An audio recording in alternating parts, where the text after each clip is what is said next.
नमस्कार। आज देखते हैं एक कहानी यह भी के प्रश्न उत्तर। पहला प्रश्न, लेखिका के व्यक्तित्व पर किन किन व्यक्तियों का किस रूप में प्रभाव पड़ा। लेखिका के व्यक्तित्व पर दो लोगों का बहुत अधिक प्रभाव पड़ा। एक तो लेखिका के पिता तथा दूसरी उनकी कॉलेज की हिंदी प्राध्यापिका शीला अग्रवाल। पिता के अनजाने अनचाहे व्यवहार ने लेखिका के मन में हीन भावना उत्पन्न कर दी। लेखिका काली थी और उनके पिताजी को गोरे रंग वाले पसंद थे। हीन भावना के कारण लेखिका को अपनी किसी उपलब्धि पर विश्वास नहीं होता था। उनके पिताजी शक्की स्वभाव के थे। इसी कारण लेखिका अर्थात मन्नू भंडारी के व्यक्तित्व में शक्की स्वभाव की झलक दिखाई देती है। बाद में पिताजी लेखिका के राजनीतिक गतिविधियों में हिस्सा लेने से बहुत खुश हुए। समय समय पर वे लेखिका को राजनीतिक गतिविधियों में भाग लेने के लिए प्रेरित करते थे। हिंदी की प्राध्यापिका शीला अग्रवाल ने लेखिका की रुचि उच्च साहित्य की ओर उन्मुख की तथा साहित्य रचनाओं को पढ़ने के लिए प्रेरित किया और उन पर विचार विमर्श भी किया। उन्होंने लेखिका को साहित्य को समझकर परखने की दृष्टि प्रदान की, उन्हें राजनीतिक गतिविधियों में सक्रिय भागीदारी के लिए प्रेरित किया तथा साहसी और निडर भी बनाया। प्रश्न संख्या 2, इस आत्मकथ्य में लेखिका के पिता ने रसोई को भटियार खाना कहकर क्यों संबोधित किया है। उत्तर, लड़कियों को जिस उम्र में स्कूली शिक्षा के साथ साथ सुघड़ गृहिणी और कुशल पाकशास्त्री बनने के गुण सिखाए जाते थे, उसी उम्र में लेखिका के पिता चाहते थे कि वे रसोई घर से दूर ही रहें। वे रसोई घर को भटियार खाना कहते थे।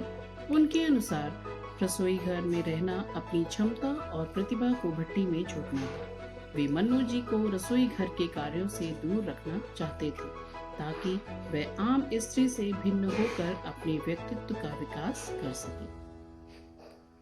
प्रश्न संख्या 3, वह कौन सी घटना थी जिसके बारे में सुनने पर लेखिका को न अपनी आंखों पर विश्वास हो पाया और न अपने कानों पर। उत्तर, एक बार लेखिका के कॉलेज से पत्र आया कि वहां के प्रिंसिपल ने लेखिका के विरुद्ध अनुशासनात्मक कार्यवाही करने के संबंध में उनके पिताजी को बुलाया है। यह जानकर पिताजी क्रुद्ध हो गए। कॉलेज में जाकर पता चला कि उनकी बेटी सबकी चहेती नेत्री है। सारा कॉलेज उसके इशारों पर चलता है, इसलिए प्रिंसिपल के लिए कॉलेज चलाना मुश्किल हो गया है। पिताजी गर्व से प्रिंसिपल से कहकर आए कि यह तो पूरे देश की पुकार है, इस पर कोई कैसे रोक लगा सकता है। घर आकर पिताजी खुश होकर ये बातें बताते रहे और लेखिका आश्चर्यचकित होकर सुनती रही। प्रश्न संख्या 4, लेखिका की अपने पिता से वैचारिक टकराहट होने को अपने शब्दों में लिखिए। उत्तर, वैचारिक भिन्नता ही टकराहट का कारण बनती है। लेखिका तथा उनके पिता के वैचारिक मतभेद निम्नलिखित रूपों में थे। पहला, लेखिका के पिता अहंकारी, क्रोधी, शक्की तथा सामाजिक प्रतिष्ठा के प्रति सजग रहने वाले थे। लेखिका उनके व्यक्तित्व की इन खामियों पर झल्लाती थी। दूसरा, वे लेखिका को घर गृहस्थी के कार्यों से दूर रखकर जागरूक नागरिक बनाना चाहते थे। घर में राजनैतिक जमावड़ों में भाग लेने की सीख देकर उनके भीतर विद्रोह तथा नव जागृति के स्वर भी भरना चाहते थे, परंतु घर से बाहर सक्रिय भागीदारी के विरुद्ध थे और लेखिका उनकी सीमित आजादी के दायरे में नहीं रह सकती थी। इस कारण पिताजी की इच्छा के विरुद्ध जाकर उन्होंने स्वाधीनता आंदोलनों में सक्रिय भागीदारी की।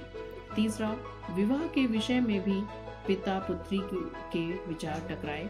पिता उनका विवाह अपनी पसंद के लड़के से कराना चाहते थे, किंतु मन्नू जी ने राजेंद्र यादव जी से प्रेम विवाह करके पिता की इच्छा के विरुद्ध जाने का साहस किया। प्रश्न संख्या 5, इस आत्मकथ्य के आधार पर स्वाधीनता आंदोलन के परिदृश्य का चित्रण प्रस्तुत करते हुए उनमें मन्नू जी की भूमिका को रेखांकित कीजिए। उत्तर, पिता के साथ घर में होने वाली गोष्ठियों ने मनु को देश में चल रही स्वाधीनता से जुड़ी गतिविधियों के प्रति जागरूक बना दिया था। कॉलेज की हिंदी प्राध्यापिका शीला अग्रवाल ने उन्हें इन्हीं आंदोलनों में सक्रिय रूप से जोड़ दिया। परिणाम स्वरूप मन्नू और उनके साथ की 2 लड़कियों के एक संकेत पर सारे कॉलेज की लड़कियां बाहर आ जाती थीं। चारों ओर उमड़ती भीड़ के बीच खड़ी होकर वह बिना किसी संकोच के धुआंधार बोलती जाती थी। कॉलेज का अनुशासन बिगाड़ने के आरोप में ही उन्हें कॉलेज से बाहर निकाल दिया गया था। कॉलेज के प्रिंसिपल ने भी उनकी इन्हीं गतिविधियों से तंग आकर उनके पिता को पत्र लिखा था। अतः कहा जा सकता है कि स्वाधीनता आंदोलन में लेखिका की भी अहम भूमिका थी। अब देखते हैं रचना और अभिव्यक्ति के प्रश्न। प्रश्न संख्या 6। लेखिका ने बचपन में अपने भाइयों के साथ गिल्ली डंडा तथा पतंग उड़ाने जैसे खेल भी खेले, किंतु लड़की होने के कारण उनका दायरा घर की चारदीवारी तक सीमित था। क्या आज भी लड़कियों के लिए स्थितियां ऐसी ही हैं या बदल गई हैं? अपने परिवेश के आधार पर लिखिए।